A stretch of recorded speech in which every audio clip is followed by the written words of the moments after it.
گنتی کی چیزیں کرو.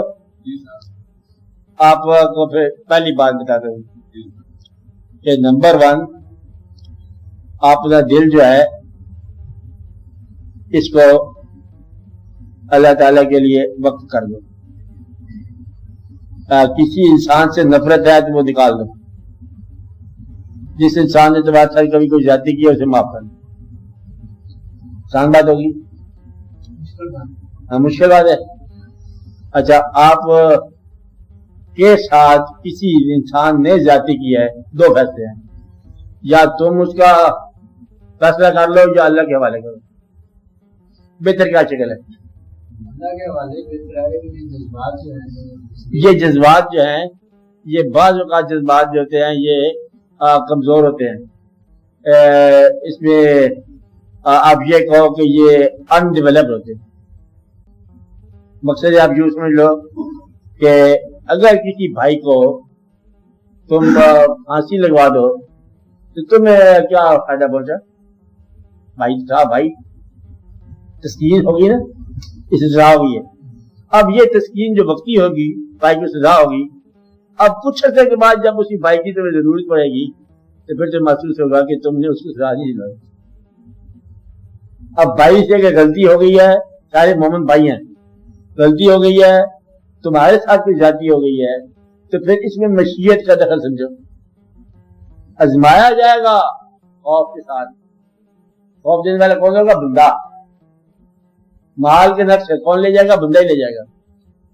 تمہارا کام یہ ہے کہ تم اسے معاف کر دو یا اللہ کے سپرد کر دو کہ یا اللہ میں اس کے بارے میں کچھ نہیں کہتا, میں نے اپنا کیس آپ کے حوالے کر دیا اور آپ بھی اس کو معاف بھی کر دو. تمہیں چاہیے یعنی کہ معاف کرنا بہت بہتر. حکم ہے آنکھ کے بدلے آنکھ, جان کے بدلے جان, لیکن اگر معاف کر دو تو یہ تمہارے لیے بہت بہتر. اور اس کی وجہ کیا ہے معاف کرنے کی؟ ایک انسان نے تمہیں گالی دے دی, ایک بار دی ہے, تم اپنے آپ کو گالی ہر روز دیتے ہو, اس کو یاد رکھ کے کہتے اس نے مجھے گالی دی, کہتے کیا یہ گالی, پھر شام کو اس نے مجھے پھر یہ گالی دی, وہی دیکھو اس نے مجھے گالی دیا, وہ تو بیچارے ایک دفعہ گالی دے کے چلا گیا, تم اسے یاد کر کر کے اب دل کے اندر گالی پختہ کرتے جا رہے ہو. تو لہذا اپنے دل کو اللہ کی یاد کے لیے وقف کرنا. اس کا مطلب کیا ہے کہ دل سے انسان کا خیال نکال دو. کون سا انسان؟ ظالم انسان کا خیال. اپنے دل کو تم ایس ایچ او نہ بناؤ, خانے دار, غریب دل بناؤ, اللہ کی یاد میں مصروف ہے. کہتے اس نے مجھے بہت برا بھلا کہا, کہتے پھر کہتا میں اللہ کے حوالے جا رہا تھا, مجھے کیا پتا کیا کہہ گا. اللہ کے بندے کو کچھ کہا, اس نے کہا, دل سے نکال دو نفرت کا خیال. آمین ہوگی بات. دل سے انتقام کا خیال نکال دو. انتقام اگر کبھی موقع ہوا تو پھر میں تیرے ساتھ بات کروں گا. اب یہ موقع اگر تو نے مانگا تو تیرا زمین کی سفر رہے گا, آسمان کا نہیں ہوگا. تیرا سفر ہمیشہ گھٹیا رہے گا. پھر تو مجھے بندوقیں تلاش کرے گا, پستول تلاش کرے گا, تو پستول کی حفاظت کرے گا, پستول تیری حفاظت کرے گا, دونوں برباد ہو جاؤ گے. اس کو اللہ کے حوالے کر دو. اور تیسری وجہ پتہ ہے کیوں ہم اس کو اللہ کے حوالے کیا جائے؟ ایک آدمی تجھے برا کہا, 100 آدمی چاہنے والے ملے, یہ ہونا چاہیے. مقصد یہ ہے کہ چاہت کا انعام یہ بھی ہو سکتا ہے کہ کوئی آپ برا کہنے والا ہو تو آپ چاہت کا شکریہ کیسے ادا کرو گے؟ چاہنے والوں کا شکریہ کیا ہے؟ نہ چاہنے والے کو معاف کرو. کیا کہا؟ چاہنے والے کا شکریہ. یہ بزرگوں نے یہ کہا کہ آپ پوچھا بزرگوں سے, اللہ کے محبوبوں سے لوگوں نے پوچھا کہ آپ لوگ کس طرح معاف کر دیتے ہو؟ کیونکہ تم دیکھو اللہ تعالیٰ نے کتنے ہم پر احسان کی. اللہ تعالیٰ جو ہے وہ مہربانیاں فرما رہا ہے, حکومتیں آ رہی ہیں, اسلام آ رہے ہیں, درود آ رہے ہیں, تو اس کے احسان کا بدلہ ہم کیا دے سکتے ہیں؟ کم از کم ہم ان لوگوں کو معاف کریں, ان کے اوپر بھی اللہ تعالیٰ کا انعام ہو جائے. انعام میں شریک کرو. اپنے آپ کو تم متصف نہ بناؤ, سزا دینے والا نہ بناؤ. تمہاری وجہ سے کسی مسلمان کو سزا نہیں ہونی چاہیے, یہ فیصلہ کر لو. دل سے کدورت نکال دیا.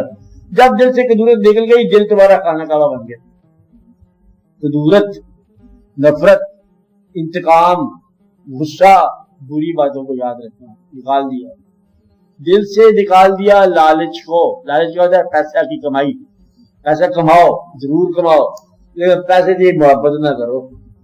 اب یہ بھی آسان ہے، بات آسان ہے نا. ہاں، پیسے سے محبت نہ کرو. اور یہ دیکھو محبت کب ہوتی ہے کہ جس آدمی کو پیسہ لے کے خوشی ہوتی ہے اور پیسہ جانے پر غم ہوتا ہے، اس کو پیسے سے محبت ہے. محبت کس کو نہیں ہے؟ جس کے پاس پیسہ آنا جانا برابر ہو. اس سے بچو. تیسری بات کس سے بچو؟ کہ اپنے وجود کی خدمت گزاری سے بچو. کہ صرف وجود کی خدمت نہ کرتے رہو، کہ وجود کو لذت آشنا نہ بناؤ. لذت آشنا سمجھتے ہیں کہ اپنے جسم کو لذت سے بچاؤ. لذت کسی طرح کی بھی ہو، اس سے بچاؤ. اور دوسری بات یہ کرو، اپنے آسان بات بتایا کہ میں نے بتایا تھا کہ کوئی کام اپنی زندگی میں ایسا شروع کر دو جو تمہارے خیال کے مطابق اللہ تعالیٰ کے محبوب صلی اللہ علیہ وسلم کو پسند ہے. کوئی ایک کام شروع کر دو، کوئی ایک اپنے اندر سے خامی دور کرو، اس لیے کہ یہ اللہ تعالیٰ کے محبوب کو ناپسند ہے. کسی مسلمان کو اس کی منزل پر بچا دو، غریب کو سہارا بن جاؤ، اور جو سفر سے محروم ہو گیا اس کو سفر تک لے جاؤ. کسی ایک کی زندگی کنارے پر لگا دو، تو تمہاری آسان ہوگی بات. اور اس زندگی کے اندر رہتے ہوئے اس زندگی کے خیال سے غافل ہو. چھوٹی چھوٹی باتیں اور آسان سی بات ہے. جہاں کسی کا دوستی کی ہے وفا پوری کرنا، جہاں کسی کی اطاعت کی ہے اطاعت ہمیشہ کرنا. اطاعت میں استقامت ہی کرامت ہے. کرامت کیا ہے؟ استقامت. ساری دنیا چھوڑ جائے، آپ نے چھوڑ دیا. بس یہ ہے مسلمانی. مسلمانی کیا ہے کہ جب ہم نے کہہ دیا سو کہہ دیا. حتیٰ کہ اگر مرید جو ہے مستقل مزاج ہو تو گمراہ پیر ہو تو اسے بھی راہ پہ لگا دیتا ہے. پیری فقیری شوق کا نام ہے. کیا نام ہے؟ شوق کا. شوق اللہ کی مہربانی، بندوں کا نام نہیں ہوتا. ایک دفعہ میاں میر صاحب کے مرید جا رہے تھے، اس سے پوچھا لوگوں نے بھی تیرے پیر کا نام کیا ہے؟ کہتے میرے پیر کا نام اللہ ہے. ان جا کے پیر صاحب بتا دیا کہ یہ تو کہتا ہے اللہ ہے، آپ کو اللہ کہتا ہے. چلے یہ ٹھیک کہتا ہے، یہ اللہ ہی کے لیے میرے پاس آیا، اس کا شوق اللہ ہے. تو پیر تو راستے کا مطلب نشان ہی ہوتا ہے نا، اصل شوق اس کا اللہ ہے. تو لہٰذا اصل پیر عشق ہے، اصل پیر اللہ ہے. کون ہے؟ اللہ. تو اللہ ہی کو مطلب شوق ہے، اسی کی طرف جانے والے سارے کیا چھوٹے کیا بڑے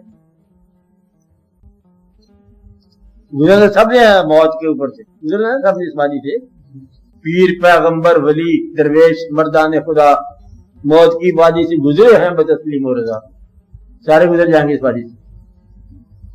تو یہ تلق اس زندگی میں تلق بنا لو تاکہ اس زندگی میں کام آئے.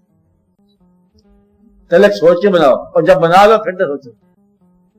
کیا تلق سوچ کے بناؤ، بے شمار اپنا سوچو، اور جب بنا لو پھر نہ سوچنا، بعد میں پھر نبھاؤ.